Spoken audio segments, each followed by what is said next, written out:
Well, I think it seemed clear enough, but again, when information such as this are given out, you still see people flock them, and then you keep asking yourself, perhaps the language with which it was given may have not been that understood by these persons.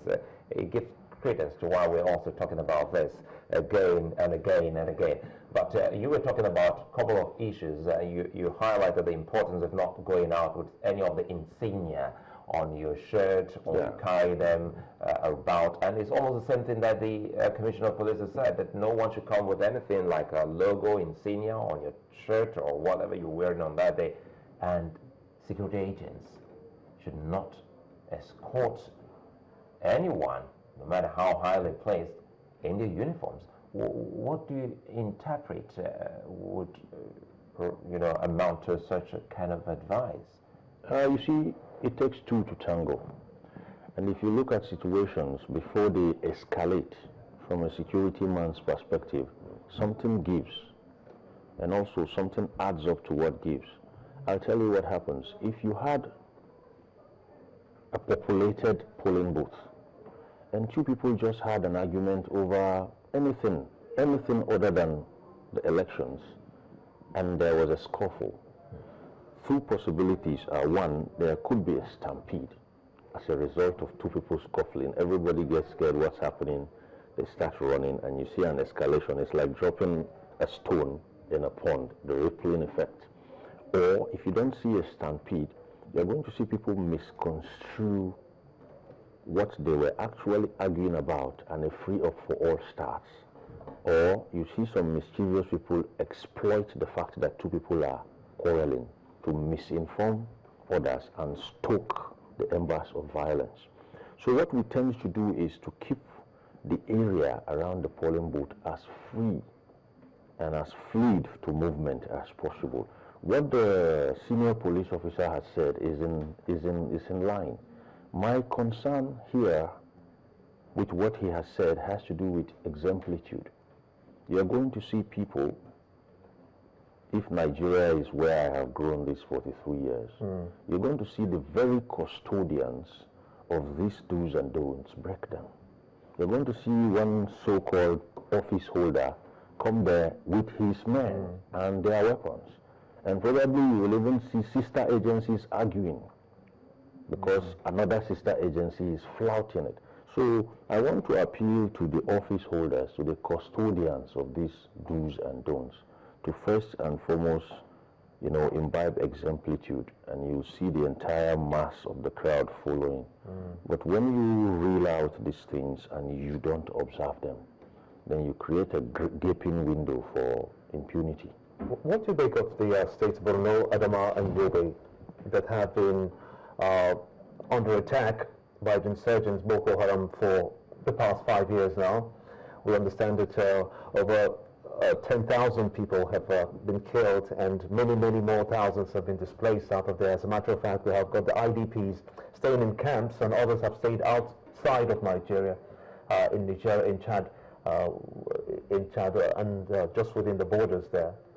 What do you make of the situation, the security situation, to try to get these people to vote?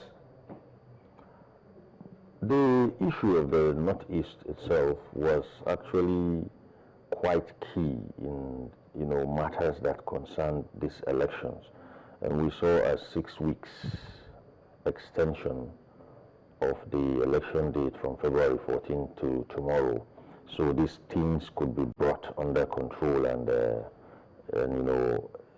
area secured to the level where elections can hold.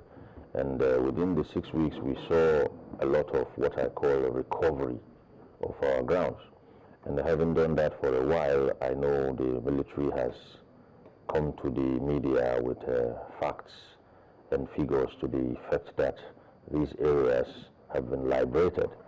I want to believe, having had 6 weeks and having liberated these places, elections should be able to hold. Sorry to interrupt you, but do you think that the election observers are being way too careful when they say that they're still not going to go to the Northeast, in spite of all that we've done? Not at all. That is to be expected.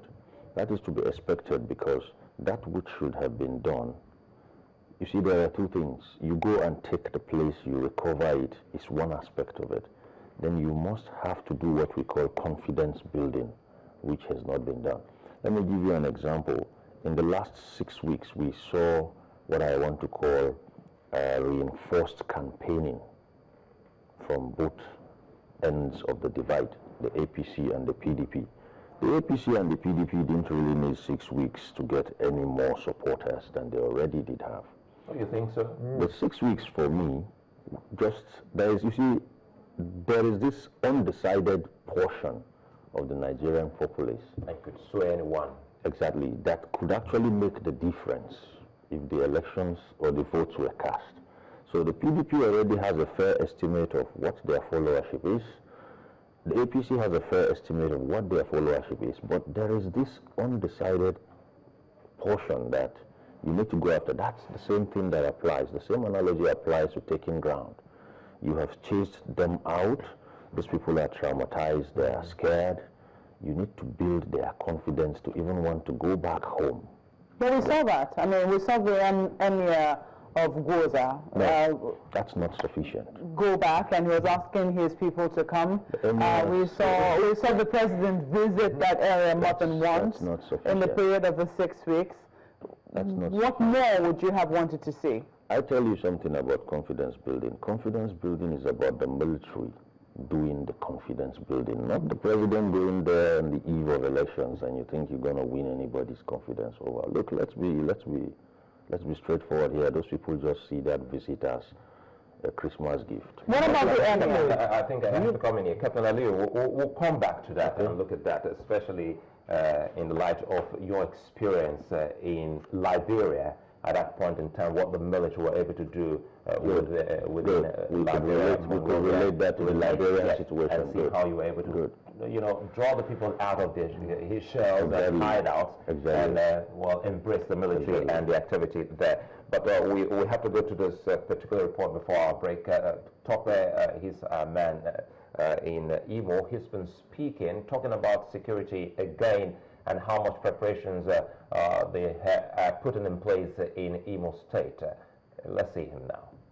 I wanted us to have a look at what it was like 48 hours ago from Owerri. That was Tokwe. He was on the news late last night, giving us an update on what the situations are in Imo State. And we really will be going back to him pretty much later today, and as well as almost all our correspondents from across the country, bringing us up to speed on what preparations are like in where they are at the moment.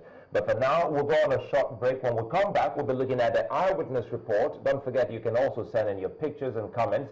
And for those who are still on the road, we have been receiving a couple of other comments from people traveling to their destination where they hope to cast a ballot tomorrow.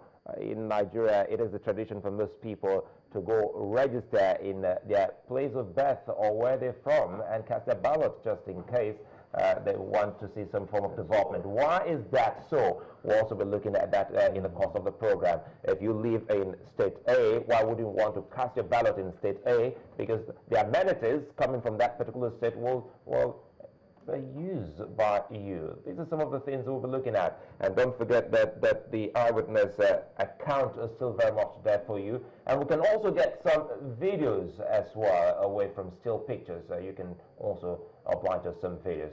These will be coming pretty much later after now.